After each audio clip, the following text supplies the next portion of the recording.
Turning our attention to politics, the Republican Party of Arkansas held a straw poll in Hot Springs on Saturday to gauge support for its 7 candidates for the U.S. Senate. With nearly 2,000 GOP activists at the Arlington Hotel, votes were counted, and the winner was State Senator Gilbert Baker, but just by a hair. Baker pulled 35% of the vote compared to surprise second-place finisher Curtis Coleman's 33%.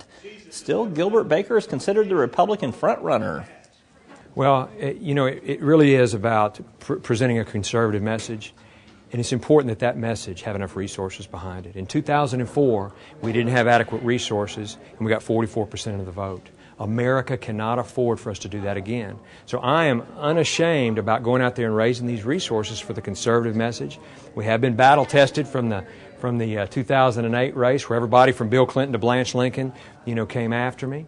And, we're just going to try to ride this momentum, take these polls that show. The Rasmussen poll on Thursday shows Baker 47, Lincoln 41. Again, that's a challenger Republican against an incumbent Democrat. The polls say we win today.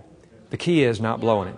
Well, we were there covering events at the straw poll, and you can read comments from all 7 speakers on our politics blog at talkbusiness.net. We also caught up with Stevens media columnist and Talk Business contributor David Sanders right after the vote concluded. David, give us a recap of what happened at the straw poll. Well, it was a big day because, best we can tell, the Republican Party of Arkansas has never had an event like this. First of all, in Hot Springs, away from Little Rock, where they typically go, and then a straw poll, which they've never had before. 7 Republicans vying to be the one who challenges Blanche Lincoln. This, I think, officially marks the beginning of the Republican primary.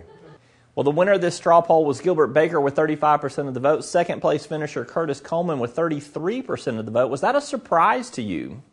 I don't know that it was so much a surprise. Straw polls are sort of interesting. If you look at them, it's usually the second-place finisher who gets the biggest bump out of it. And in this case, as you said, Curtis Coleman came in right behind the favorite, State Senator Gilbert Baker, only 2 percentage points behind. There were a little over 700 votes that were cast, so you can sort of back into the math that way. And then back behind him was the Colonel, Conrad Reynolds, with 25% of the vote. So it'll be interesting to see what happens, but again, Roby, I don't think this U.S. Senate race on the Republican side is going to be fleshed out for a few more weeks. You've got Stanley Reed out there making noise, and also former State Senator Jim Holt, who has run for office twice statewide. Yeah, now we'll come back to those 2 in a minute. Back to the 7 announced candidates and who was at the straw poll on Saturday.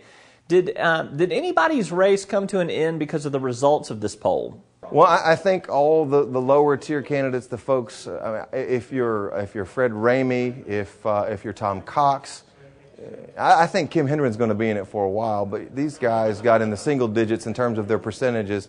I did talk to a Tom Cox supporter who said he was going to encourage him to jump up and run for some other statewide office, possibly treasurer or secretary of state. So I think those guys will probably be thinking about what they can do to carry on their political future, and it's not going to be in the U.S. Senate race. Now, earlier you mentioned former Arkansas Farm Bureau President Stanley Reed is contemplating getting in the race. You've also got former State Senator Jim Holt, who, as you mentioned, has run for 2 statewide offices before.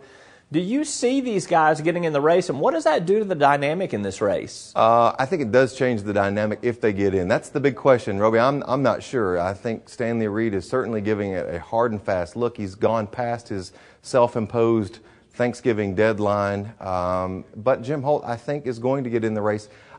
I talked to several Republicans here today who said that, these are people who supported Holt in the past and said, his time has come and gone.